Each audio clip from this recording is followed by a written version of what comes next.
End gold buyers, మీ కష్టాల్లో నమ్మకమైన మీ ఆత్మీయ నేస్తం. ఆరోగెంట్ ఉన్నోడు ఆరోగెంట్ డైలాగ్లకు అట్రాక్ట్ అవుతాడు. అగ్రెసివ్ ఉన్నాడు అగ్రెసివ్ డైలాగ్లకు అలవాటు అవుతాడు. కుల పిచ్చి ఉన్నాడు కులం పిచ్చి మాటలు మాట్లాడితే అట్రాక్ట్ అవుతాడు. మత పిచ్చి ఉన్నాడు మత పిచ్చి మాటలు మాట్లాడితే అట్రాక్ట్ అవుతాడు. కానీ సామాన్యునికి అవసరం ఉన్న మాటలు ఇయ్యల్లా వినకున్నా ఒక సంవత్సరానికో 2 ఏళ్లకో ఖచ్చితంగా ఈ వీడియోలు చూస్తారమ్మా. ఇది లాంగ్ రన్లో ఉంటాయి. 42% రిజర్వేషన్ సార్. ఇప్పుడు కోర్టులో కేసు ఉంది, ఏమవుతుంది సార్? ఎన్నో టీవీలలో చెప్పినాం, ఏ చట్టసభలో అయితే చట్టాన్ని తయారు చేస్తుందో అందులో చట్టసభలలో సభ్యుని నేను. అలాంటి సభ్యులు చేసినటువంటి చట్టం, ఆ చట్టాన్నే కోర్టు ఇంప్లిమెంట్ చేస్తుంది. రాజ్యాంగాన్ని వ్యతిరేకంగానే అయితే పోదు. అక్కడ ఉంటే రేపు నేను ఆ రోజు కూడా హైకోర్టు దగ్గర చెప్పిన, నేను పోయింది హైడ్రా మీద కేసుకి, కానీ మాట్లాడింది ఈ విషయము అది పక్కన పెట్టిరు. ఈ అన్న 2 మాటలను ముందట పెట్టిరు మీడియా వాళ్ళు. నాకు తెలిసి ఇదే ముందటికి వస్తుందని నాకు కూడా తెలుసు. సరే ఏదన్నా ఒకటి వీళ్ళకు మీకు ధైర్యం ఉంటే ఇది టెలికాస్ట్ చేయండి అని చెప్పిపోయినాం. 20 టీవీలు కెమెరాలు పెడితే 2 దీన్ని టెలికాస్ట్ చేశారు. మిగతా వాళ్ళందరూ ఇది చేయలే. హైడ్రా అయితే ఆయనతో అది కూడా చేయలే, ఆ 2 కూడా చేయలే హైడ్రా విషయం. ఇవాళ ఎన్ని సమస్యలు ఉన్నాయమ్మా, ఇవాళ ఎన్ని సమస్యలు ఉన్నాయి. అసలు దాని మీద ఆలోచించకుండా సోషల్ రెస్పాన్సిబిలిటీగా ఫీల్ కాకుండా ఎవరికి వారే స్వార్థంగా తయారైపోతే రేపు దేశం ఏంటి పోతుంది? మనం బతికే 50 ఏళ్ళు 60 ఏళ్ళు 70 ఏళ్ళకు మనమే రాజులం అనుకుంటే తప్పు కదమ్మా. తర్వాత జనరేషన్ నీ పిల్లలు వాళ్ళ పిల్లలు సోషల్ రెస్పాన్సిబిలిటీ లేకుంటే ఎట్లా? నువ్వు ఒక 100 కోట్లు సంపాదించి పెడితే కొడుకు మూర్ఖుడు వెళ్తే అది ఒక 3 ఏళ్ళల్లో అయిపోతాయమ్మా. కానీ నువ్వు ఒక క్యారెక్టర్ను సొసైటీకి ఇచ్చిపోతే అది 100 సంవత్సరాలు రన్ చేస్తుంది. దాన్నే సిస్టమ్ అంటారు. సిస్టమ్ లోపల ఉండి నడపాలి, కానీ సిస్టమ్ దాటి నడుపుతా అన్నప్పుడు ప్రజాస్వామ్యంలో వాక్ స్వాతంత్రం అనే ఒక హక్కు ఉంది. నేను ఏది మాట్లాడినా నడుస్తుంది అని అనుకుంటే ఇక దానికి నేనేం చేయలేనమ్మా. కాబట్టి ఎక్కడ కూడా నేను రిజర్వేషన్స్కి అగెనెస్ట్గా నేనేం మాట్లాడలేదు. నేను ఇవాళ కూడా చెప్తున్నా, ఆర్థిక పరమైన రిజర్వేషన్లు ఇవ్వాలి అంటున్నాం. పేదవాడిగా ఉన్నటువంటి వ్యక్తులకే చెందాలని చెప్తున్నాం. కానీ అదే కులంలో ఉండి బాగా డబ్బులు సంపాదించిన వ్యక్తులకు అవద్దు. నేను పేర్లు తీసుకోవచ్చు, వారందరికి క్షమాపణ చెప్తున్నా. కానీ వాది నిజమా కాదా వారే ఆత్మవిమర్శ చేసుకోవాలి. నేను మాట్లాడింది పచ్చి నిజం, తప్పేం లేదు దీంట్లో, ఎవరి ద్వారా అయినా సరే. కాబట్టి డప్పు కొట్టేవాడే డప్పు కొట్టుకుంటూనే ఉండాలా, డాక్టర్ అయిన కొడుకే మళ్ళీ డాక్టర్ సీట్ రావాలా రిజర్వేషన్లో అంటే ఎందుకు? ఇది ఏం లాభం? నీ కులానికి నీ కుటుంబం కోసం నువ్వెంత ఆలోచిస్తున్నావు, నీ కులం కోసం ఆలోచించు, అలాగే నీ సమాజం కోసం ఆలోచించు అనేది నా ప్రయత్నం. Yes sir. Moving on sir, ఇప్పుడు జూబ్లీ ఎలక్షన్స్ వచ్చాయి కాబట్టి 3 పార్టీలు పోటీలో ఉన్నాయన్న ప్రచారం జరిగినా బీజేపీ పార్టీ అసలు కనీసం పోటీ ఇస్తలేదు. బీజేపీ బీఆర్ఎస్ ఒకటే. అగైన్ మొన్న పార్లమెంట్ ఎన్నికలప్పుడు అదే జరిగింది, ఇప్పుడు కూడా అదే జరుగుతోంది అనేది ఒక చర్చ సార్. జూబ్లీలో ఏం జరుగుతుంది? ఎక్కడ చర్చ అవుతుంది? మీడియాలో అవుతుందా? రాజకీయ నాయకుల మధ్యన అవుతుందా? జనం మధ్యన అవుతుందా? జనం మధ్యన అయితే ఓటు ద్వారానే నిర్ణయం చెప్తారు. సో ఓటు వచ్చిన తర్వాత ఆ నిర్ణయం ప్రజలు ఇస్తారు. ఆ నిర్ణయాన్ని ఇకపోతే మీడియా కానీ లేకపోతే రాజకీయ నాయకులు మాట్లాడితే న్యాచురల్. కాంగ్రెస్ ఓడిపోతుందని బీఆర్ఎస్ అంటారు, బీఆర్ఎస్ కాంగ్రెస్ ఓడిపోతుందని బీజేపీ అంటారు, బీజేపీ పోటీలనే లేదని ఇంకోళ్ళు అంటారు, అసలు నువ్వు నాకు పోటీ కాదని కొందరు అంటారు. ఎవరి ఆలోచన వాళ్ళు. అంత అగ్రెసివ్గా ప్రచారం కనిపిస్తుందా సార్? అగ్రెసివ్గా ప్రచారం అంటే నచ్చినోడికేమో అగ్రెసివ్ అనిపిస్తుంది, నచ్చినోడికేమో మామూలుగా పోతున్నారని అనిపిస్తుంది. అది వాళ్ళ సైకాలజీ. దానికి ఎవరేం చేస్తారమ్మా? అగ్రెసివ్గా పోతున్నారంటే పోతున్నారు. రఘునందన్ రావు గారు ఉన్నారు, ఎమ్మెల్యేలు తిరుగుతున్నారు, అక్కడ ఇన్ఛార్జీలు ఉన్నారు, వార్డుకో ఇన్ఛార్జిని పెట్టిరు, అక్కడ 40 ఇన్ఛార్జీలను పెట్టిరు, మీటింగ్లు అవుతున్నాయి, పాదయాత్రలు చేస్తున్నారు, పోతున్నారు కదమ్మా. ఎక్కడ లేదు. రఘునందన్ రావు గారి ఫేస్బుక్ చూస్తే రోజు కనిపెడుతూనే ఉంటుంది. ఇప్పుడు ఆయన ఇన్ఛార్జ్ కాబట్టి. కిషన్ రెడ్డి గారికి సవాల్, రామచంద్రరావు గారికి సవాల్ అనేది ఒక న్యాచురల్ కదమ్మా. అది రేవంత్ రెడ్డి గారికి సవాల్ కదా, కేటీఆర్ గారికి కేసీఆర్ గారికి సవాల్ కదా. వారు గెలిస్తే ఇవాళ గొప్పోళ్ళు గెలిపించారు అని కేసీఆర్ కేటీఆర్ గారిని అంటారు. ఇవాళ రేవంత్ రెడ్డి గారు ముఖ్యమంత్రి ఉండి సింగిల్ హ్యాండ్ మీద గెలిపించిండు అని అంటారు. ఇవాళ బీజేపీ గెలిస్తే నిజంగా కూడా గొప్పోళ్ళే అంటారు. అది ఆ పదవికి ఉన్నటువంటి సవాల్. అది ఆ పదవికి ఉన్నట్టు సవాల్. ఇంట్లో పిల్లలందరూ మంచి టాపర్స్ వెళ్ళినారనుకో వాళ్ళకి పేరు వస్తుందమ్మా. తల్లిదండ్రులకి కదా. అంతే కదమ్మా. పదవి అది ఉన్నోడు అధ్యక్షులు ఉన్నారు, పదవిలో ఉన్నోళ్ళు కాబట్టి వాళ్ళకి పేరు వస్తుంది. కాబట్టి అది సవాలే, ఎట్లాగూ సవాలే అందరికి. దానిదేమో సవాల్గా తీసుకొని పోటీ చేయాలి కానీ పోటీలో ఓడిపోయినంత మాత్రాన నిరాశపడి ఇదేదో రేపటికి వనికిరాదు అనేది ఏం రూల్ లేదమ్మా. 280 అయినప్పుడు 880 కూడా కావచ్చు, 8-0 కూడా కావచ్చు. రేపు నేను ఓడిపోనవచ్చు, ఏం తెలుస్తుంది? అది మన వ్యక్తిత్వం ఏంది, మనం మన వల్ల ఎంతమందిని ఇన్ఫ్లుయెన్స్ చేయగలిగినాము, మనం ఎంతమందిని ప్రయోజకుల్ని చేయగలిగినాము ఇన్ఫ్లుయెన్స్ ద్వారా అనేది చూసినాడు నువ్వు లీడర్గా బతికినట్టే తప్ప ఈ అడ్డమైన సవాళ్ళు ఇవన్నీ తీసుకోవాల్సిన అవసరం లేదమ్మా. ఎవరేం చేసిరు ఎవరేం చేయలేదు అని అంటే ఎవరికో ఓటేయాలని కూడా వేస్తుండొచ్చు. అందులో ఏ ఒక్కడో గెలుస్తాడు ఖచ్చితంగా. ఎవడో ఒక్కడికి ఓటేయాలి తప్పదు కాబట్టి ఓటేస్తే ఎవడో ఒక్కడు గెలుస్తాడు ఖచ్చితంగా. మిగతా ఇద్దరు అనమకులని కాదు అక్కడ. రేవంత్ రెడ్డి గారి పరిపాలన ఎట్లుంది అమ్మా? ఆయన పరిపాలన ఎట్లుందో అందరికన్నా ఎక్కువ మీడియాకి తెలుసు. నేనేం చెప్పాలమ్మా అని అన్స్టేబుల్ అనే చెప్తున్నా, అన్కంట్రోల్ అనే చెప్తున్నాం. రేవంత్ రెడ్డి గారి పరిపాలన గురించి నేను చెప్తామా. ఒక 55 ఏళ్ళ వయసులో ముఖ్యమంత్రి అయ్యాడు. యంగ్స్టర్, కింది నుంచి కష్టపడి పైకి వచ్చినాడు. జడ్పీటీసీ చేశారు, ఎమ్మెల్సీ ఇండిపెండెంట్గా చేసి గెలిచారు, ఎమ్మెల్యేగా 2 సార్లు గెలిచారు. చంద్రబాబు నాయుడుతో అత్యంత సన్నిహితంగా ఉన్నాడు, పార్టీలో మంచి పట్టు సాధించాడు.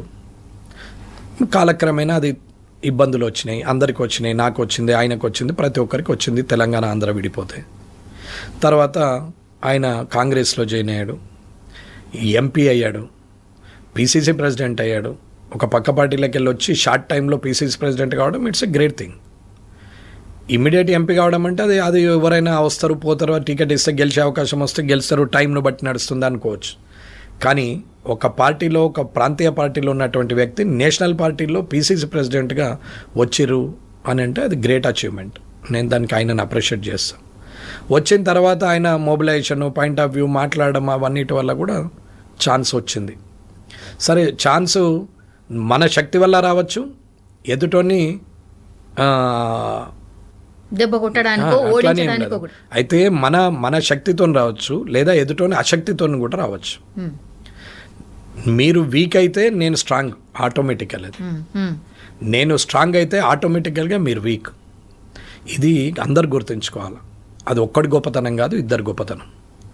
ఒకడు వీక్ అయితేనే ఇంకొకడు స్ట్రాంగ్ అవుతారు. సో అక్కడ ఎవరు వీక్ అయ్యారు, ఎవరు స్ట్రాంగ్ అయ్యారు అని తర్వాత పిలిస్తే ఆయన అయితే రిజల్ట్ ఆయనకు వచ్చింది. ఆయన is the strong, ultimately is the strong. నేను వీక్ అయిట్లా నువ్వు గెలిచినావంటే అది నేను ఎవడు గమ్మన్నాడు వీక్ అనేది మనం మాట్లాడచ్చు. సో ఆయన స్ట్రాంగ్. ఆయన ముఖ్యమంత్రి అయిండు. అంతమంది పెద్ద పెద్ద వాళ్ళు ఉండంగా కూడా బట్టి విక్రమార్క గారు, కోమటిరెడ్డి వెంకటరెడ్డి గారు, ఉత్తమ్ కుమార్ రెడ్డి గారు, శ్రీధర్ బాబు గారు, చాలా మంది ఉన్నారు, చాలా సీనియర్ లీడర్స్ ఉన్నారు. ఆల్రెడీ పిసిసి ప్రెసిడెంట్ చేసినటువంటి ఉత్తమ్ కుమార్ రెడ్డి గారు ఉన్నారు, చాలా మంది ఉన్నారు. వాళ్ళందరూ కూడా పక్కనుండి ఆయన ముఖ్యమంత్రి అయ్యాడు. చాలా బాగుంది. ఒక యంగ్స్టర్ ముఖ్యమంత్రి అయిన తర్వాత ప్రభుత్వాన్ని చాలా బాగా నడుపుతాడని నేను ఎంతో ఆలోచనతో అసెంబ్లీకి అడుగుపెట్టినాం. ఇది నిజం, ఇది మనస్ఫూర్తిగా నేను చెప్తున్నా. ఆయన మంచి పరిపాలన చేస్తాడు. మోర్ దెన్ అంటే కేసీఆర్ గారు చేసిన తప్పుల్ని ఎండగడుతూ, అంటే తప్పులని రెక్టిఫై చేస్తూ, నాట్ ఎండగడుతూ, రెక్టిఫై చేస్తూ, సరిదిద్దుతూ, తెలుగులో చెప్పాలంటే ఆయన చేసిన తప్పులను ఈయన సరిదిద్దుతూ ఇంకా తెలంగాణని ముందుకు తీసుకుపోయే ప్రయత్నం చేస్తారు అని అనుకున్నాం. దాంట్లో ముఖ్యమైనది కరప్షన్. ఈ కరప్షన్ని, మిస్మేనేజ్మెంట్ని, కంట్రోల్ ఆఫ్ ద బ్యూరోక్రాట్ని, అడ్మినిస్ట్రేషన్ని, ఇవన్నిటిని కూడా కంట్రోల్ చేస్తూ ఒక ఉమ్మడి పోరుగా ఈ తెలంగాణను ముందుకు తీసుకెళ్తారు. ఉమ్మడి కష్టం ద్వారా అందరి సహాయ సహకారాలు తీసుకొని, ప్రభుత్వంలో ఉన్న పెద్దవాళ్ళ సహాయ సహకారాలు తీసుకొని ఆయన ఖచ్చితంగా సక్సెస్ చేస్తాడని అనుకున్నాం. ఏం చేశాడమ్మా వచ్చి? నంబర్ 1 థింగ్, బ్యూరోక్రాట్ ఎక్కడ కంట్రోల్లో ఉన్నారమ్మా? చీఫ్ సెక్రటరీ నుంచి మొదలు పెడితే ప్రిన్సిపల్ సెక్రటరీలు అందరూ అలానే ఉంచుకుంటేవి. ప్రతిపక్షంలో ఉన్నప్పుడు వీళ్ళంతా దొంగలంటివి. కేసీఆర్ పొద్దున్న లేచి ఏది చెప్తే అది చేస్తారు, ఊడిగం చేస్తారు, సున్నాలు ఏమంటే సున్నాలు వేస్తారు. వీళ్ళు ఐఏఎస్లు అని మాట్లాడితే ఐఏఎస్లో కూడా స్ట్రైక్ చేసిరి, ఐపీఎస్లో ఐఏఎస్లో ఈయన మాటలు. ఆయనకు సెక్యూరిటీని కూడా విత్డ్రా చేసిరి, ఇట్లా మాట్లాడతాడా మా మీద అని ఐఏఎస్ ఐపీఎస్లు అంతా. ఇదైతే మీకు తెలిసిందే, నేను కొత్తగా చెప్పేది ఏం లేదు, పుట్టిస్తుంది ఏం లేదు. తర్వాత ఏమైంది? ఈయన కాలక్రమేణా ముఖ్యమంత్రి అయిన తర్వాత వాళ్ళనే కంటిన్యూ చేస్తూ అప్పుడు వాళ్ళు సున్నాలు వేసేటోళ్ళల్లా మళ్ళీ మంచోళ్ళు అయిపోయారు. మంచోళ్ళు అయిపోయి కంటిన్యూ చేస్తారు. ఆయన తప్పు చేసిండని చెప్పేసి అగనెస్ట్ లా పోతున్నాడని ఎమ్మెల్సీలను కోర్టు కొట్టేసి మళ్ళీ అవే ఎమ్మెల్సీలను నువ్వు ప్రపోజ్ చేస్తేవి. ఒక్కసారి నాకు కోదండరామ్ గారు అంటే గౌరవం అమ్మ. ఇంట్లో రాజకీయాలకు ఆయన పాపం ఆయనకు సెట్ కాదు. ఆయన నిజంగా ప్రజాస్వామ్యవాది, ప్రజల కోసం ఆలోచించడం. అటువంటి వ్యక్తి ఒకసారి కోర్టు ద్వారా అవమానం పాలు చేసి మళ్ళీ తిరిగి ఆయన్ని నామినేట్ చేస్తారు, మళ్ళీ కాదనేది నమ్మకమైంది. ఇకపోతే ఏ బ్యూరోక్రాట్ వ్యవస్థనైతే ఉంచినామో ఆ బ్యూరోక్రాట్ వ్యవస్థ ఇవాళ కంట్రోల్ ఉందా? ఏ కరప్షన్ అయితే విపరీతంగా పోతుంది, 10%, 20%. కేటీఆర్ గారు ల్యాండ్స్ని చెయ్యాలంటే 30% అడుగుతున్నాడు. మొత్తం మీద ల్యాండ్స్ అన్ని అమ్ముకుంటున్నాడు. చెర్లమ్మీరు, కుంటలమ్మీరు అన్నీ ఒరితిరి. కాళేశ్వరం కుంగిపోయింది, అది కూలేశ్వరం అని మాట్లాడతారు. ఇవాళ ఏమైంది? కాళేశ్వరం మీద 2 ఏళ్ళు ఒరితివి, ఇప్పుడు రిపేర్లు చేయబడుతుంది. కేటీఆర్ గారి మీద మొత్తం చెర్లు అమ్ముకున్నారంటే హైడ్రా పెట్టేసి అమాయకుల ఇండ్లు గులవట్టబడుతుంది, హై రైజ్లను ముట్టకపోబడుతుంది, ఆ చెర్లలో కట్టినవి ఊసెత్తకపోబడుతుంది. ఇవాళ అదే బ్యూరోక్రాట్లు మొత్తం మంది మళ్ళీ డిపార్ట్మెంట్లు చేంజ్ చేసి అందరినీ అక్కడనే పెట్టుకుంటేవి. ఇవాళ ఉన్న చీఫ్స్ అప్పుడున్న ఫైనాన్స్ సెక్రటరీ గారు 10 ఏళ్ళు కేసీఆర్ గారి ద్వారా ఫైనాన్స్ సెక్రటరీగా ఉన్న అతన్ని చీఫ్ సెక్రటరీగా చేస్తేవి. ఆయనకు చీఫ్ సెక్రటరీ ఉన్న ఆమెను తీసుకెళ్ళి మళ్ళీ ఆ అమ్మను ఒక ఎక్స్టెన్షన్ దొరకలేదని చెప్పి రిటైర్డ్ అయిన వ్యక్తులు వద్దని చెప్పంగా మళ్ళీ రిటైర్డ్ అయిన వ్యక్తులను మళ్ళీ పదవులు ఇస్తేవి. ఆంధ్రలో ఉన్న ఆదిత్యనాథ్ దాస్ని తీసుకొచ్చి, శ్రీనివాసరాజును తీసుకొచ్చి సీఎంఓలో పెడితేవి. ఒక senior IAS IPS leader IAS IPS officers సీనియర్లు ఉన్న వాళ్ళని సీఎంఓలో పెడితే ప్రిన్సిపల్ సెక్రటరీలు భయపడతారు. కానీ ఐఏఎస్ ఐపీఎస్ క్యాడర్ను కాదని నీకు ఇష్టం ఉన్న వాళ్ళందరినీ తీసుకొచ్చి OSD to CM, PS to CM అని పెట్టుకుంటూ వాళ్ళకు పదవులు ఇచ్చేసి ప్రభుత్వ సలహాదారులు అని చెప్పేసి, ముఖ్యమంత్రి సలహాదారులు అని చెప్పేసి వాళ్ళని తీసుకొచ్చి అక్కడ పెడితే వితౌట్ క్యాడర్, అసలు ఎటువంటి క్యాడర్ లేని వాళ్ళని ఏ ప్రిన్సిపల్ సెక్రటరీ భయపడతారు? ఏ సెక్రటరీ భయపడతారు? ఎవరు భయపడతలేరా? ఎవరు భయపడుతురా లేదా అనేది మీరు గమనించు. నేను అన్నది నిజమా కాదా మీరు పోయి తెలుసుకోండి. మీకు అది నేను చెప్పిన దాంట్లో ఎంతవరకు నిజం అనేది మీకు తెలుస్తుంది. నేను నా ఆలోచన విధానం జరుగుతున్నది, నేను చూసింది నేను చెప్తున్నాను. నిజమా కాదా అని తెలుసుకోవడం మీ వంతది. అది నేను దాన్ని కూడా నిజమా కాదా అనే ప్రశ్నకు ఆన్సర్ నేను చేయాల్సి వస్తే నేను ఇది మాట్లాడదు. ఇది మాట్లాడుతున్నా కాబట్టి నిజం. కాబట్టి ఆ నిజం చెప్తున్నాడా అబద్ధం చెప్తుండా, నిజమేనా కాదా ఆ నిజం అనేది మీరు పోయి నిజమా కాదా తెలుసుకోండి. ఇది ముఖ్యమైన విషయం. అక్కడ వాళ్ళని పెడితే వారు ఎక్కడ వెళ్ళంటే ఆంధ్ర క్యాడర్కి వెళ్ళొచ్చు, తెలంగాణ ఆంధ్ర అంటారు, మళ్ళీ అక్కడి నుంచి తెచ్చి ఇక్కడ పెడతారు. సరే, ఇప్పుడు ఉన్న వాళ్ళందరినీ తీసుకొస్తారు. ఏం చేస్తున్నారు? ఎక్కడికి వెళ్ళి కేసీఆర్ పెట్టిన స్కీమ్లను పక్కన పెట్టేసి కొత్త ఏదోటి పెట్టాలి, దానికి రూపురేఖలు మార్చాలా తప్ప వేరే ఆలోచన లేదు. 2 సంవత్సరాలుగా లోపలేస్తాం అంటారు. ఏడైషిర్ లోపల ఆయన్నే అంటున్నాడు కదా, లోపల నూక్తాం అన్నారు. యాడ నూకిరు, మరి ఇంకేమైతే లేదా అని మాట్లాడారు కదా కేటీఆర్ గారు అన్నారు. నేనేమనలేదు, ఆయన క్వశ్చన్ చేస్తున్నాడు. మరి మీరెందుకు ఊకున్నారు అంటే అది నిజం కాదా ఆరోపణ? అది ఆరోపణనేనా? అది వాస్తవం కాదా? అటువంటప్పుడు వాస్తవం అయితే మరి మీరెందుకు ఊకుంటున్నారు? ఆరోపణ చేస్తే తప్పు మీదే, అది వాస్తవం అయితే ఊకున్నా తప్పు మీదే, ప్రభుత్వందే. మరి ఈ రెండింటికి బాధ్యత వాళ్ళు వహించాలి. వారు కాదా?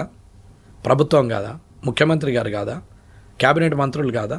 వీళ్ళే కదా చేయాల్సింది. మరి ఏం చేస్తున్నారు? సార్ ఎవరు సహకరిస్తలేరా? ఎవరు సహకరిస్తున్నారా లేదంటే అడ్మినిస్ట్రేషన్ అర్థమైపోవాలి. ఇప్పుడు వీళ్ళందరూ ఎందుకమ్మా ఒక 20 మంది సలహాదారులు ఎందుకు ప్రభుత్వానికి? ఇప్పుడు 4,90,000 మంది, 4,93,000 చిల్లర ఉన్నటువంటి మంది కాంట్రాక్ట్ అండ్ అవుట్సోర్సింగ్లో ఉన్నారు ఇవాళ గవర్నమెంట్లో. 5,19,000, 5,20,000 మంది ప్రభుత్వ ఉద్యోగులు ఉన్నారు. ఓవరాల్గా 10 లక్షల చిల్లర ఉన్నారు. ఇవాళ ఆధార్ లింక్ చేసి ఆధార్ లింక్ చేసే శాలరీస్ వేస్తామన్నారు. ఆధార్ లింక్ చేయని వాళ్ళే 2 లక్షల మంది వెళ్ళారు. మరి ఇన్ని రోజులు పేమెంట్ ఎట్లా పోయింది అకౌంట్కి? వితౌట్ ఆధార్ చేతికి ఇస్తున్నారా జీతాలు? ఇది ఫైనాన్స్ సెక్రటరీ, ఒకప్పటి ఫైనాన్స్ సెక్రటరీ ఉన్నాడు 10 ఏళ్ళు మొన్నటి వరకు కూడా. నాకు రామకృష్ణారావు గారు నాకు మంచి, నన్ను అంటే గౌరవం ఇస్తాడు, నేను ఆయన అంటే నాకు కూడా గౌరవం. కానీ ఇది సమస్య రామకృష్ణారావు గారికి రమణారెడ్డికి కాదు మధ్యన. ఇది తప్పుకు ఒప్పుకున్నటువంటి వాగ్వాదం అంతే తప్ప వేరేది ఏం లేదు. తేడా చెప్తున్నాను. అటువంటి ఫైనాన్స్ సెక్రటరీ గారు ఆర్డర్ ఇచ్చిండు 2016లో కానీ ఎప్పుడైనా. అప్పటి నుంచి ఇప్పటిదాకా ఏం చేశారు? 2016 నుంచి 25 వరకు సార్ ఉన్నది ఆర్డర్. మొన్న 2021లో కూడా ఒకటి ఇచ్చారు. ఏమవుతున్నది మరి? ఈ 2 లక్షల మందికి ఇవాళ ఆధార్ లింక్ ఎందుకు కావట్లేదు? ఆధార్ లింక్ లేనప్పుడు అకౌంట్ ఎట్లా ఓపెన్ అయింది? అకౌంట్ ఓపెన్ అయినప్పుడు ఆధార్ లింక్ ఎందుకు కాలేదు? అంటే స్కామ్. శాలరీని అది నేను ఏమనమ్మా, నేను అన్నది ప్రజలకు అర్థమైతే స్కామా కాదా అనేది. ఆ పదవి ఆ ఉద్యోగం ఉన్నటువంటి వ్యక్తికి త్రూ అకౌంటే పేమెంట్ ఇస్తున్నారు కదా. మరి ఆ అకౌంట్ దానికి పేరు కూడా ఉంది. అవన్నీ ఇప్పుడు మాట్లాడేదేమో, ఇంకా టైం ఉంది, నేను చెప్తాను. ఇవి ఏం చేస్తారో నేను రైట్ ఇన్ఫర్మేషన్ యాక్ట్లో పెట్టినా. నేను ఇవాళ కూడా ఒకటి పెట్టేసినాం. అసలు ఎంతమంది పనిచేస్తున్నారు, ఎంతమందికి జీతాలు ఇస్తున్నారు, ఎంతమందికి ఆధార్ లింక్ అయింది, ఎంతమందికి ఆధార్ లింక్ లేనిది, ఇవన్నిటి ఒక 3-4 క్వశ్చన్స్ పెట్టి ఒక 4-5 ఒక్కొక్క దాంట్లో 3-4 పెట్టి ఒక 4-5 రైట్ ఇన్ఫర్మేషన్ యాక్ట్లు ఇచ్చినాం. సరే, అది వస్తుంది తర్వాత విషయం. ఏ జీతం అయితే అకౌంట్లో పడుతుందో అకౌంట్లో పడ్డప్పుడు ఆ డబ్బు ఆ అకౌంట్ ఆధార్ లింక్ ఉందా లేదా, లేకపోతే అడ్డ మీద కూలీలకు వంచినట్టు నగదు క్యాష్ పంచుతున్నారా? డిజిటల్ క్యాష్ అన్నప్పుడు నీకు ఇవాళ నగదు ఎట్లా పంచుతారు? పంచడానికి వీల్లేదే. సో త్రూ అకౌంటే వెళ్ళాలి ఏదైనా, అది కాంట్రాక్ట్ అయినా, అవుట్ సోర్సింగ్ అయినా, థర్డ్ పార్టీ అయినా. మరి అదంతా ఏం చేశారు? ఎటుపోయినాయి ఆ డబ్బులు? మరి ఆర్డర్ ఇచ్చిన చీఫ్ సెక్రటరీ గారి ఆర్డర్ కాపీ మరి తుడిచిపడేసే చెత్తబుట్టలు పడేసే కాగితమా? ఒక ఎంఆర్ఓ మండల్లో చెప్తే అక్కడున్న ఆఫీసర్లు కింది స్థాయిలో భయపడన్నా పనిచేస్తారు. ఒక చీఫ్ సెక్రటరీ చెప్తే ఇంతవరకు అది ఇంప్లిమెంటేషన్ కాలేదంటే దానికి విలువ ఉన్నట్టా లేనట్ట? ఒక సెక్రటరీ, ఫైనాన్స్ సెక్రటరీ ఆర్డర్ ఇస్తే దాన్ని ఇంప్లిమెంట్ చేయాల్సిన అవసరం ఉందా లేదా? ఒక GAD, government administration department principal secretary వీళ్ళు ఏం చేస్తున్నట్టు? అసలు ఇది ఎన్నేళ్లుగా నడుస్తున్నది? గత 10 సంవత్సరాలు, ఇప్పుడు ఉన్నటువంటి 2 సంవత్సరాలు లెక్కేస్తే 12 సంవత్సరాలుగా ఇలాంటి పనే నడుస్తూ ఉంటే యావరేజ్గా 50,000 రూపాయలు జీతం తీసుకుంటే 2 లక్షల మందికి అంటే కనీసము ఎన్ని కోట్లు ఇవాళ పోతుంది అనేది ఒకసారి ఆలోచించండి. ఇవాళ 1000 కోట్లు, ఇవాళ అవన్నీ సంవత్సరానికి 12,000. నీకు తీరా చూస్తే 5 ఏళ్లకు 60,000 కోట్లు. బడ్జెట్ యాక్చువల్ రిసిప్ట్స్ ఉన్నదే 150,000 కోట్లు. నీ మిస్ మేనేజ్మెంట్లోనే ఇవాళ నీకు ఇంత 40,000-50,000 కోట్లు పోతుంటే ఏమన్నట్టు? అవన్నీ పోనీయండి, 25% తీసుకున్నా ఎంత అవుతుంది? 40,000 కోట్లు అయితే 35,000 కోట్లు అయితే అవుతుంది. అంటే ఆన్ అండ్ యావరేజ్ ఒక 20-25% అయితే పోతున్నది. సరే, ఇంకా తగ్గించుకున్నా 10% అయితే 100% పోయినట్టే కదా. 10% అయితే 15,000 కోట్లు. దీనికి ఇవాళ దానికి ఎవరు బాధ్యత వహించాలి? ఇవాళ బ్యూరోక్రాట్ కంట్రోల్ ఉన్నట్టేనా గవర్నమెంట్ కంట్రోల్? వీళ్ళు తప్పు చేయలేదా? తప్పు చేసిన వ్యక్తి బాధ్యత తీసుకోవాలి కదా. ఇది ఎవరు తీసుకుంటారు బాధ్యత? జిఏడి ప్రిన్సిపల్ సెక్రటరీలా, finance secretary, finance principal secretary, లేకపోతే చీఫ్ సెక్రటరీ? ముఖ్యమంత్రి సంతకము నోట్ ఫైల్ మీద ఉంటుంది కానీ ఆర్డర్ కాపీ మీద ఉండదే. అడ్మినిస్ట్రేషన్ అంతా బ్యూరోక్రాటే కదా. పొలిటీషియన్ ఓన్లీ డిసైడెడ్ చేసి ఒక తీర్మానం చేసి ఇస్తారు, దాని మీద ఇంప్లిమెంటేషన్ జరగాల. మరి అడ్మినిస్ట్రేషన్ కంట్రోల్ చేయాల్సింది ఎవరు? మేనేజ్మెంట్ చూడాల్సింది ఎవరు? ఇదంతా ఎవరు చూడాలి? మరి ఈ ముగ్గురు ఏం చేస్తున్నారు? GAD department, finance department and chief secretary ఏం చేస్తున్నారు? ఇది తప్పు కదా. సరే, 1,00,000 మందికే ఆధార్ లేదనుకుందాం, ఇంకా తక్కువ చేద్దాం, 25,000 మందికే చూద్దాం. 250 కోట్లు నెలకి, సంవత్సరానికి 3,000 కోట్లు, 5 సంవత్సరాలకు 15,000 కోట్లు, 150,000లో 10%. ఇంత చీప్గా చూసినా 10%. ఇది బోను. ఇది ఒక రకమైన ఇబ్బంది అయితే, ఇకపోతే ఒక్కొక్క మంత్రుల పేషీల 10 మంది, 15 మంది, 20 మంది కాంట్రాక్ట్ ఎంప్లాయీస్, బావలు, బామ్మర్దులు, చుట్టాలు, తెలిసిన వాళ్ళు, కార్యకర్తలు ఇట్లా పెట్టుకుంటారా ఎవడన్నా? అఫీషియల్ అడ్మినిస్ట్రేషన్ ఇదేనా? వీళ్ళందరినీ పెట్టుకొని ఒక్కొక్క డిపార్ట్మెంట్ నుంచి ఒక్కొక్కరికి 3-4 ఉన్నాయని 3-4 దగ్గర 2 సాలరీలు, 3 సాలరీలు, 4 సాలరీలు ఎత్తుతున్న వాళ్ళు లేరా? నేను చూపెట్టిన ఆధారాలు నా దగ్గర ఉన్నాయి, పేర్లతో సహా ఉన్నాయి. ఏ పేషీలో ఎంతమంది ఎన్ని సాలరీలు ఎత్తుతున్నారు నేను చూపిస్తాం. ఇదే రిటైర్డ్ అయినటువంటి ఎంప్లాయీస్ని కంటిన్యూ చేస్తున్నారు, ఎక్స్టెన్షన్ ఇచ్చుకుంటూ. రిటైర్డ్ ఎంప్లాయీస్ని మళ్ళీ ఇస్తున్నారు. పెన్షన్కు పెన్షన్ వస్తుంది, పెన్షన్తో పాటు మళ్ళీ జీతం వస్తుంది. ఈ జీతం 1,00,000 అయితే కారు, డ్రైవరు, తోటమాలి, వంటోడు, మళ్ళీ పిఏలు, పిఎస్లు, office maintenance, office subordinate, office attender, ఇంతమందిని మళ్ళీ 15-20 మందిని మళ్ళీ అవుట్సోర్సింగ్ పెడతారు. జీతాలు ఎక్కడి నుంచి వస్తున్నాయి? 1,00,000 జీతం గంగల పోని వాళ్ళందరూ 15-20 మందికి మళ్ళీ ఓ 10 లక్షల ఖర్చు, 15 లక్షల ఖర్చు. వీళ్ళ జీతాలు పక్కన ఉన్న వీళ్ళు రాసే రాత, ఎత్తే బిల్లులు ఎంత ఫ్రాడ్. మళ్ళీ ఇట్లా ఎన్ని వేల కోట్లు పోతుండొచ్చు. అంటే ఓవరాల్గా యాక్చువల్ రిసిప్ట్స్లో సగం బీక్తున్నాయి. కానీ రిటైర్డ్ అయినట్లకు పెన్షన్లు ఇయ్యం, బెనిఫిట్స్ ఇయ్యం, చదువుకున్నోడికి ఉద్యోగాలు ఇయ్యం, గవర్నమెంట్ దవాఖానలలో ఫెసిలిటీ ఇయ్యం, గవర్నమెంట్ స్కూళ్ళల్లో ఫెసిలిటీ ఇయ్యం. కానీ ఇవన్నిటికి పైసలు ఉంటాయి, ఫ్రీ బీజ్లకు పైసలు వస్తాయి. ఇదంతా స్కామ్ నడుస్తూ ఉంటుంది. మరి ఇవన్నీ ఆపితే ఇవాళ ఇవన్నీ చేయలేమా? ప్రభుత్వం కంట్రోల్లో బ్యూరోక్రాట్ ఉన్నట్ట, ప్రభుత్వము స్టేబుల్గా ఉన్నట్ట. అది గత ప్రభుత్వమా ఈ ప్రభుత్వం అంటలేను, అందరూ అసింటోళ్ళే. ఆ రోజు కాళేశ్వరం కూలిపోయింది, అదంతా అయింది, వాళ్ళ మీద తీసుకుంటామని చెప్పారు. చర్యలేవి? నేనేం తీసుకోమని అనట్లేదు. ఇదే రిపేరు అదే మొదటి సంవత్సరం మొదటి 3 నెలల్లో చేస్తే అయిపోయేది కదా. ఏమంటే డ్యామ్ సేఫ్టీ అధికారులు సెంట్రల్ నుంచి వచ్చిర్రు కాబట్టి అది పనికిరాదు అని అన్నారు. పనికిరానప్పుడు మళ్ళీ రిపేర్ ఎందుకు చేస్తున్నాం? వాళ్ళ ప్రశ్న వాళ్ళకి. మళ్ళీ నన్ను రేపు అంటుండొచ్చు, అందుకే మొదలే చెప్పేస్తున్నా. డ్యామ్ సేఫ్టీ అధికారులు ఇచ్చినటువంటి కాపీ పనిచేయదని ఇచ్చారు మీ సెంట్రల్ గవర్నమెంటే అంటుండొచ్చు. నాది కాదు సెంట్రల్ గవర్నమెంట్, ఇది ఇండియాకున్న అందరి ప్రజల కేంద్ర ప్రభుత్వం. వెంకటరమణారెడ్డి బీజేపీలో ఉన్నంత మాత్రాన, బీజేపీ ఫామ్ చేసినంత మాత్రాన కాదు. ఈడున్నది కాంగ్రెస్ ప్రభుత్వం కాదు, తెలంగాణ ప్రభుత్వం. కానీ కాంగ్రెస్ పార్టీ ఫామ్ చేసింది. ఇందులో తెలంగాణ ప్రభుత్వంలో నేను ఒక సభ్యుని, 119లో నేను ఒక సభ్యుని. నేను వ్యతిరేకించవచ్చు, అనుకూలంగా చెప్పొచ్చు, అక్కడున్న సందర్భాన్ని బట్టి, అక్కడ ప్రజలకు అవసరాన్ని బట్టి. కాబట్టి నేను, నా ప్రభుత్వం అది తెలంగాణ ప్రభుత్వం అంటే. అలాగే కేంద్ర ప్రభుత్వం అంటే అందరి ప్రభుత్వం, ఇంట్లో వేరే వారి అనేది లేదు. ఇవాళ వాళ్ళు ఏం చేస్తున్నారు? మరి ఆనాడే రిపేర్ చేసి నువ్వు తప్పు చేసిన వాళ్ళ మీద పనిష్మెంట్ ఏనంటే, శిక్ష ఏనంటే.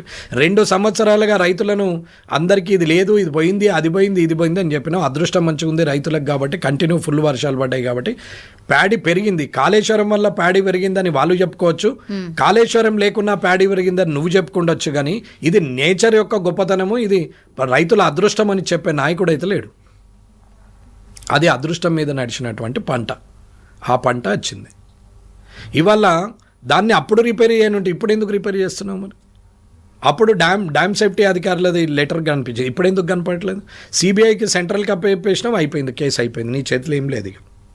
నెక్స్ట్ బీసీకి 42%. నేను అది కూడా అంటున్నాను. ఎస్సీలు 2001లో సెన్సస్ ప్రకారంగా రిజర్వేషన్, అది వాళ్ళ కులగణన ప్రకారం వాళ్ళకు కూడా పెంచు. ఇప్పుడు కేంద్రం చేస్తోంది కదా సార్, ఇప్పుడు కులగణన కేంద్రం చేయబోతోంది. కేంద్రం చేయడం కూడా కరెక్ట్ లెక్కలు వస్తాయా? పోనీ అప్పటికైనా వస్తాయా? నిజాయితీ గల్లా ముఖ్యమంత్రి, ప్రధానమంత్రి ఉంటే నిజాయితీగానే వస్తాయి. ఇక నిజాయితీ లేని, నిబద్ధత లేని వ్యక్తులు ఉంటే రావు. అది ఎవరనేది అనవసరం.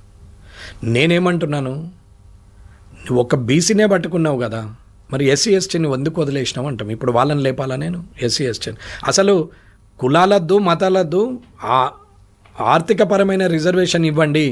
ఎప్పుడైతే నువ్వు ఎబో పావర్టీ లైన్ అయినవో, you are belongs to open competition, ఓసీలలోకి వచ్చినట్టే లెక్క. మీలాగా చాలా కొద్ది మంది మాత్రమే ఆలోచిస్తారు సార్, అందరు ఇంత బ్రాడ్ గా ప్రజలందరూ ఆలోచిస్తారు. అదే తేడా. ఇక్కడ ఉన్నదంతా ఏమవుతుందంటే, నోరున్నుందే ఊరున్నది అని అన్నట్టు, నలుగురు మాట్లాడినంత మాత్రాన ఊరు మొత్తం ఒప్పుకున్నది అనేది కాదు.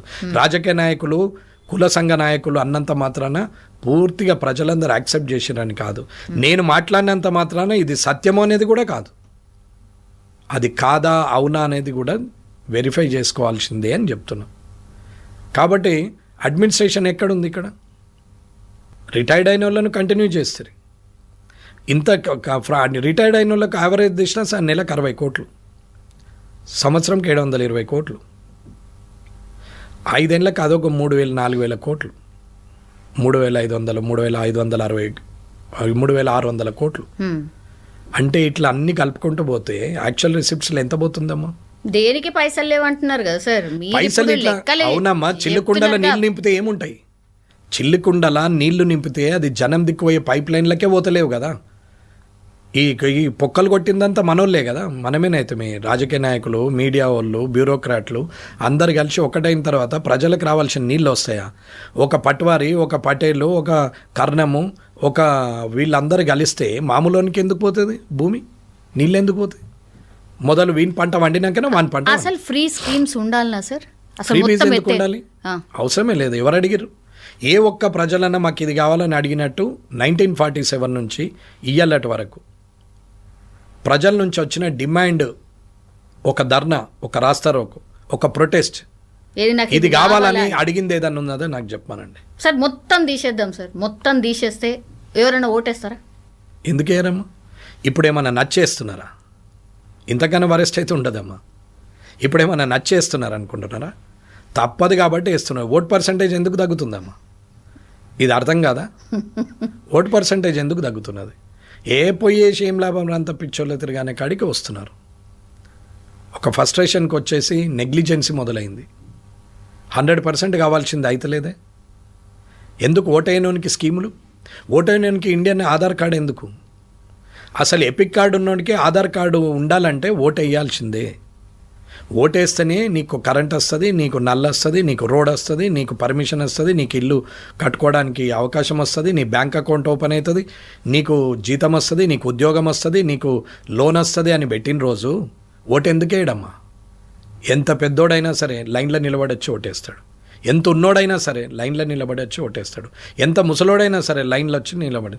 కానీ లేనోళ్ళే ఓటేస్తున్నారు. మీద ఇది గమనిస్తారా ఎప్పుడైనా? మార్నింగ్ 6 to 10 మొత్తం లేనోళ్ళే వేస్తారు. అవును. వ్యాపారస్తులు కానీ, సెలబ్రిటీలు కానీ, బ్యూరోక్రాట్లు కానీ, లీడర్లు కానీ, రిచ్ పీపుల్ కానీ వీళ్ళెవరు రారు. వాళ్ళు మెల్లగా వస్తారు. వస్తారు లేకుంటే లేదు. అది కూడా అంతే కదా. వచ్చిన వాళ్ళు ఏంటంటే తప్పదు. ఇప్పుడు చిరంజీవి గారు అన్నారు, అందరు గుర్తుపడతారు. రాకపోతే ఓటేయడాని అంటారని దేవుడు అనుకుంటే వచ్చి ఓటేసిపోవాల్సి వస్తుంది. మహేష్ బాబు గారు, ఎన్టీ రామారావు గారు, మీతో ఎంతమంది వేస్తున్నారు సినీ ఫీల్డ్ ఉన్నారు? నేను ఎవరిని పేరు పెట్టి ఎందుకు చెప్తున్నామంటే ఒక ఎగ్జాంపుల్గా చెప్తున్నాం. వాళ్ళు తప్పు చేస్తున్నారనేది కాదు నా ఉద్దేశం. ఎక్కడ అవుతున్నది అది మీరు ఆలోచించి చెప్పండి. ఇది ప్రజలు ఆలోచిస్తున్నారు అని చెప్తున్నాం. కానీ మనం ఏం చేస్తున్నాం? మనం ఏది అనవసరమో, ఏదైతే క్రిస్పీగా ఉంటుందో, ఏదైతే మనుషులు తొందరగా చూస్తారో మన టీవీని, అది మాత్రమే ప్రసారం చేస్తున్నాం. అది తప్ప వేరే చెయ్యం. ఎక్కడైతే ఒక రైతు ఆత్మహత్య చేసుకున్నాడు అని అంటే ఆయన చెప్పం. ఎక్కడైతే పాస్బుక్ వల్ల, ధరణి వల్ల సమస్య అయింది, భూభారతి వల్ల ఇప్పటికీ ఇంకా క్లియర్ కాలేదు, రెవెన్యూ సదస్సులైనవి, అప్లికేషన్లన్నీ అట్లనే పడి ఉన్నాయి, ఇంకా ఏమీ కాలేదు, అయినా వాళ్ళ బాధలు వాళ్ళు పడుతున్నారు అన్నది ఏ ఒక్క టీవీ అయినా చూపిస్తుందమ్మా. కానీ ఒక ఇద్దరు మంత్రుల మధ్యన కొట్లాటను మాత్రం రసకందాయకంగా చూపిస్తారు. ఏమవసరం? కంట్రోల్ ఉందా లేదా అంటే అది నిదర్శనం కాదా? ఒక ఓఎస్డీ అవుట్సోర్సింగ్ అయినా, ఒక మంత్రికి ఓఎస్డీ అవుట్సోర్సింగ్ ఉంటారు. ఓ డిపార్ట్మెంట్, ఏ డిపార్ట్మెంట్, ఎండోమెంట్ డిపార్ట్మెంట్కి ఆమె మంత్రి అయినప్పుడు ఎండోమెంటు ఇంకా 4 డిపార్ట్మెంట్లు ఉంటే ఆ డిపార్ట్మెంట్కు ఉన్నటువంటి వ్యక్తులను తీసుకుంటే ఆ డిపార్ట్మెంట్ మీద పట్టు ఉంటుంది, అవగాహన ఉంటుంది. ఎంత పిహెచ్డి చదివటానికైనా ఒక గురువు ఉంటాడు మళ్ళీ స్కాలర్కి. ఆయన చెప్తేనే ఈయన పిహెచ్డి కంప్లీట్ అవుతుంది. ఎంత మంత్రివైనా నీకు అక్కడ ఆ బ్యూరోక్రాటు, అక్కడ ఉన్న ఓఎస్డీ అనే వ్యక్తి ఉండాల్సిన అవసరం ఉంది. ఇవాళ ఎందుకమ్మా రిటైర్డ్ అయిన వాళ్ళని ఎందుకు పెట్టుకోవాలి? అవుట్సోర్సింగ్లోనే ఎందుకు పెట్టాలి? ఇప్పుడు డీజీపీ గారు ఉన్నారు, రవి గుప్తా గారు. మళ్ళీ ఆయనకి ఇప్పుడు ఎక్స్టెన్షన్ ఇచ్చి ప్రభుత్వ సలహాదారు కూడా ఇచ్చారు. ఏమ్మా రిటైర్ అయ్యింది కదా, ఎందుకు ప్రభుత్వ సలహా? నేను రవి గుప్తా గారు నాకు పరిచయమే, నేనేం తప్పు మాట్లాడట్లేదు, రామకృష్ణారావు గారు లాగా. అవసరమా? మరి ఆయన ప్రభుత్వ సలహాదారు తీసుకుంటే ఇప్పుడున్న డీజీపీకి శివధర్ రెడ్డి గారు వేస్టా? డీజీపీలు ఉన్నారు, ఐజీలు ఉన్నారు, కమిషనర్లు ఉన్నారు, ఎస్పీలు ఉన్నారు, ఒక యంత్రాంగమే ఉంది. ఉండంగా మీద సలహాదారులు ఎందుకమ్మా? వీళ్ళకి తెలియదు, ఆయనకు తెలుస్తుందా? ఇప్పుడు మీరు యాంకర్గా ఉంటున్నారు, క్వశ్చన్ చేస్తున్నారు, మీ పక్కకు సలహాదారు ఎందుకమ్మా? అంటే నీకు ఆయన సలహాలు ఇస్తేనే మాట్లాడతారా? అటువంటిప్పుడు మీరెందుకు? ఈ పూర్తి కూడా అర్థం కాకుండా ఇవాళ యువతను పెడదారిన పట్టించి ఉద్యోగాలు రాకుండా చేసి గవర్నమెంట్ అంటేనే విరక్తి కలిగే పరిస్థితికి తెస్తుంటే ఏం మాట్లాడుతున్నట్టు? ఈ 55 ఏళ్ళకి ముఖ్యమంత్రి గారు మీరు మీరు మీరు తేడా ఏంటి? ఆ పాలనకి ఈ పాలనకి తేడా ఏంటి? ఆ పాలనలో కాళేశ్వరం కట్టిరు, నువ్వు ఇప్పుడు మూసి అంటున్నావు. ఆ పాలనలో కూలిపోయింది, నువ్వు దాన్ని నడపలేదు, కేసులు అన్నావు, అరెస్టులు అన్నావు, ఏది లేదు, అయిపోయింది, ఎంక్వైరీలు లేవు. వాళ్ళు చెర్లు అమ్మిర్రు, పెద్ద పెద్ద కంపెనీలకు ఇచ్చిర్రు. ఇవాళ ఆ కంపెనీల్లో మళ్ళీ ఆక్యుపెంట్ సర్టిఫికెట్లు మళ్ళీ ఇది ప్రభుత్వం ఇస్తుంది, పర్మిషన్లు ఈ ప్రభుత్వం ఇస్తుంది. గత ప్రభుత్వం చెర్లు అమ్మిన దాంట్లో కన్స్ట్రక్షన్కి పర్మిషన్ ఇస్తే ఇవాళ పర్మిషన్ కంప్లీట్ అయిపోయింది కాబట్టి ఆక్యుపెన్సీ సర్టిఫికెట్లు ఈ ప్రభుత్వం ఇస్తుంది. నీకు వాళ్ళకి తేడా అయింది ఏం లేదే. ఏం అడ్జస్ట్మెంట్స్ ఇవన్నీ, ఏం నడుస్తున్నది? హైడ్రా అని ఒకటి పెట్టి చెరువుల ప్రొటెక్షన్ అండి, ఏ ఒక్క చెరువు ప్రొటెక్షన్ చేసినాం? రంగనాథ్ గారు చెప్తారు 560 చెరువులను బట్టి ఇన్ని వేల కోట్లను చేసినామని. ఏడ కనపడది పేపర్ మీద? యూజింగ్లకు ఎన్ని వచ్చినాయి? డిస్మెటల్ చేయడం 2 నిమిషాలు, కన్స్ట్రక్షన్ చేయడం ఎంత? అది destruction fraction of seconds, but construction years together. తరాల తరబడి అది కన్స్ట్రక్షన్ అవుతూ ఉంటుంది. నేనేది గులగొట్టమని చెప్పట్లేదు, అసలు ప్రొటెక్ట్ ఏది చేశారు? ఊరవతలనే చెర్లను ఫస్ట్ ప్రొటెక్ట్ చేసిరా? అసలు నాలా ఏంది? అసలు పర్మిషన్ ఇచ్చేటప్పుడు నాలా ఎక్కడుంది? అసలు నువ్వు ఏం చేస్తున్నారు? ఇన్ఫ్రాస్ట్రక్చర్ ఎక్కడిది? ఏ ఇన్ఫ్రాస్ట్రక్చర్ లేకుండా ట్రిలియన్ చేస్తాం, మిలియన్ చేస్తాం, ఎందుకు దానికి? 2047 అదేముందమ్మా, మనం ఉండేది ఉందా పోయేది ఉందమ్మా 2047 వరకు. అందుకే 2047 తీసుకుంటాం. 2020లో రాజీవ్ గాంధీ గారు పెట్టారు 2020 అంటే ఒక విజన్ మీద చేశారు. ఆయనకు విజన్ ఉంది, దాని రియాక్షన్ కనపడుతుంది, ఆ ఫ్రూట్స్ మనం తింటున్నాం. That is the export and import. ఆ 2020లోనే ప్రధానమంత్రులు అందరూ పనిచేసుకుంటూ వచ్చారు, ప్రస్తుత ప్రధానమంత్రి కూడా పనిచేసుకుంటూ వచ్చాడు. ఇవాళ 2047కు మళ్ళీ విజన్ పెట్టి పనిచేస్తున్నారు. కానీ మనకు రాష్ట్ర ప్రభుత్వానికి ఉన్న విజన్ ఏంది? ఆ విజన్ ఫ్రూట్ అయితే కనపడాలి కదా. ఆ విజన్ ఉందా? ఆ విజన్ ఎప్పుడు కనపడుతుంది? ఇంకో 10 ఏళ్ళకి అది ఫ్రూట్ఫుల్గా కనపడాలి కదా. మాటలు కాదు, చేతలు కనపడాలా. దానికి ప్రొజెక్షన్ ఇవ్వు. 2025ది నేను 40 వరకు ఇది చేస్తే ఇంకా 3 టర్ములు నేనే ముఖ్యమంత్రి ఉంటా అని అనుకుంటే నీవు ఒక విజన్ ఇవ్వు.